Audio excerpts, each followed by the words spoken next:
ज्ञानवृत्त TV में आप सभी का स्वागत है। आज आप सुनेंगे श्री लक्ष्मी कवच। श्री लक्ष्मी कवच को सुनने से पहले माँ लक्ष्मी से अपने मन में प्रार्थना करें, अपनी मनोकामना बोलें, फिर श्री लक्ष्मी कवच का ध्यान लगाएं और उसे सुनें। लक्ष्मी कवच संस्कृत के साथ साथ आपको हिंदी में अर्थ भी बताया गया है, ताकि आपको पता चल सके कि आप माँ लक्ष्मी का कैसे ध्यान कर रहे हैं, किस प्रकार प्रार्थना कर रहे हैं। प्रारंभ करते हैं श्री लक्ष्मी कवच।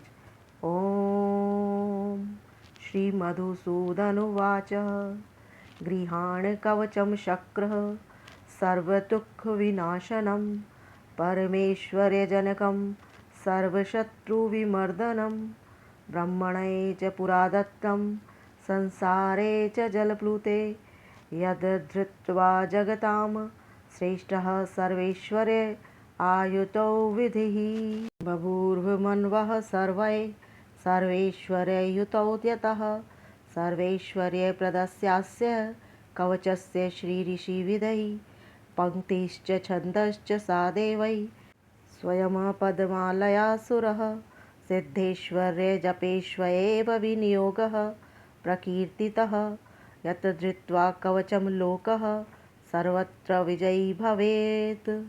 श्री मधुसूदन बोले, हे इंद्र, लक्ष्मी प्राप्ति के लिए तुम लक्ष्मी कवच ग्रहण करो।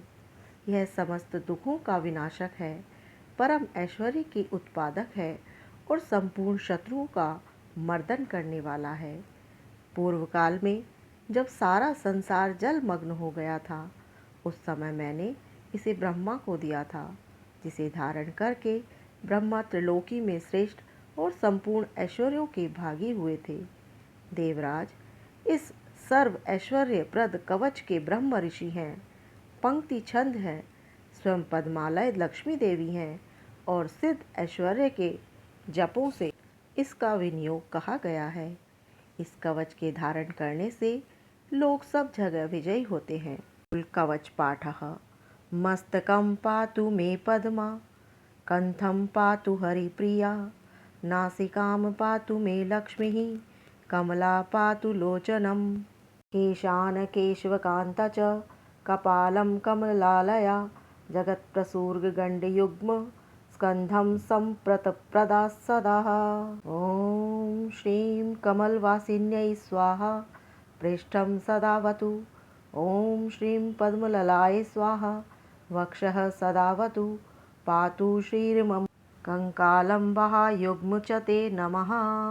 ॐ ह्रीं श्रीं लक्ष्मै नमः, पादौ पातु मे सन्ततं चिरम्। ॐ ह्रीं श्रीं नमः पद्माय स्वाहा, पातु नितम्बकम्। ॐ श्रीं महालक्ष्मै स्वाहा, सर्वाङ्गं पातु मे सदा। ॐ ह्रीं श्रीं क्लीं महालक्ष्मै स्वाहा, माम पातु सर्वतः। अर्थात, हे महालक्ष्मी पद्मा, मेरे मस्तक की रक्षा करें। हरिप्रिया, मेरे कंठ की रक्षा करें। लक्ष्मी माँ, नासिका की रक्षा करें। कमला माँ, नेत्र की रक्षा करें। केशवकांता, केशों की रक्षा करें। कमला, कपाल की। जगत जननी, दोनों कपोलों की। संपत् प्रदा सदा स्कंद की रक्षा करें। ओम श्रीं कमलवासनये स्वाहा, मेरे पृष्ठम भाग का सदा पालन करें। ओम श्री पद्मललाय स्वाहा, वक्षः स्थल को सदा सुरक्षित रखें। श्री देवी को नमस्कार है, वे मेरे कंकाल और दोनों भुजाओं को बचाएं। ओम ह्रीं श्रीं लक्ष्मये नमः, चिरकाल तक मेरे पैरों का पालन करें। ओम ह्रीं श्रीं नमः पद्माय स्वाहा, मेरे नितंब भाग की रक्षा करें। ओम श्री महालक्ष्मये स्वाहा, मेरे सर्वांग की सदा रक्षा करें।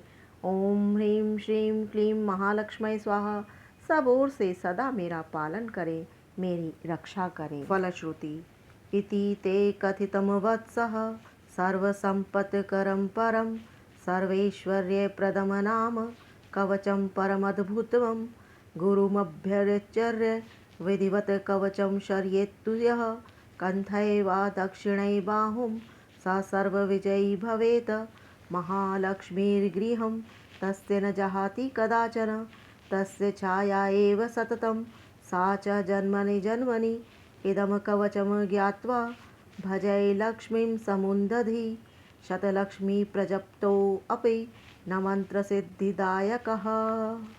अर्थात हे वत्स, हे भक्त, इस प्रकार मैंने तुमसे इस सर्वैश्वर्यप्रद नामक परम उत्कृष्ट कवच का वर्णन कर दिया है। यह परम अद्भुत कवच संपूर्ण संपत्तियों को देने वाला है। जो मनुष्य विधि पूर्वक गुरु का ध्यान करके, माँ लक्ष्मी का ध्यान करके इसे सुनता है, वह सबको जीतने वाला हो जाता है। महालक्ष्मी कभी भी उसके घर का त्याग नहीं करती, बल्कि प्रत्येक जन्म में छाया की भांति सदा उसके साथ लगी रहती है। जो मंदबुद्धि इस कवच को बिना जाने ही लक्ष्मी माँ की स्तुति करता है, उसे 1 करोड़ जप करने पर भी मंत्र सिद्धिदायक नहीं हो पाता। माता लक्ष्मी धन, संपत्ति और वैभव का प्रतीक मानी जाती है। लक्ष्मी कवच का पाठ करने से व्यक्ति को सुख, समृद्धि और संपन्नता की प्राप्ति होने लगती है। यदि कोई व्यक्ति काफ़ी लंबे समय से दुख से, दरिद्रता से जूझ रहा है, उसके परिवार पर अत्यंत कर्ज है, कर्ज चुकने का साधन ही नहीं है, घर में धन की बहुत अधिक कमी हो रही है, कहीं से भी पैसों की मदद मिलने की कोई संभावना भी नहीं दिखाई देती, तो ऐसे में उस व्यक्ति को लक्ष्मी कवच का पाठ अवश्य ही करना चाहिए, सुनना चाहिए। इस पाठ को सुनने से कर्ज की समस्या धीरे धीरे दूर होने लगती है और समस्त आर्थिक समस्याओं से छुटकारा प्राप्त होता है। अगर कोई व्यक्ति नौकरी ना मिलने से परेशान है, इंटरव्यू देने के बाद भी अच्छी नौकरी नहीं मिल रही, तो वह निराश हो जाता है, जिसके कारण प्रतिदिन निराशा का सामना करना पड़ता है। ऐसे में इस समस्या से यदि छुटकारा चाहते हैं तो लक्ष्मी कवच का पाठ करने से यह समस्या आपकी पूर्णतः दूर हो जाएगी। उसे इंटरव्यू को पास करने में मदद मिलेगी। यदि घर का वातावरण अशुद्ध बना हुआ है, कोई भी कार्य करने पर बाधा आ रही है, तो ऐसे में यदि लक्ष्मी कवच का पाठ सुना जाता है या किया जाता है और घर में साथ ही साथ लक्ष्मी यंत्र की स्थापना की जाए, तो घर में माता लक्ष्मी का वास हो जाता है। घर में चारों तरफ वातावरण शुद्ध होने लगता है, कार्य बनने लगते हैं, पैसे की तंगी दूर हो जाती है, घर सुख और संपदा से भर जाता है। माँ लक्ष्मी कवच सुनने के बाद आपने जो भी अपनी मनोकामना बोली है उसे फिर से बोले और माँ लक्ष्मी का 3 बार ध्यान करें। जय माँ लक्ष्मी, जय माँ लक्ष्मी, जय माँ लक्ष्मी। आपकी मनोकामना अवश्य पूर्ण होगी। इसी कामना के साथ मिलते हैं अगली वीडियो में। तब तक के लिए जय माँ लक्ष्मी, जय माँ लक्ष्मी।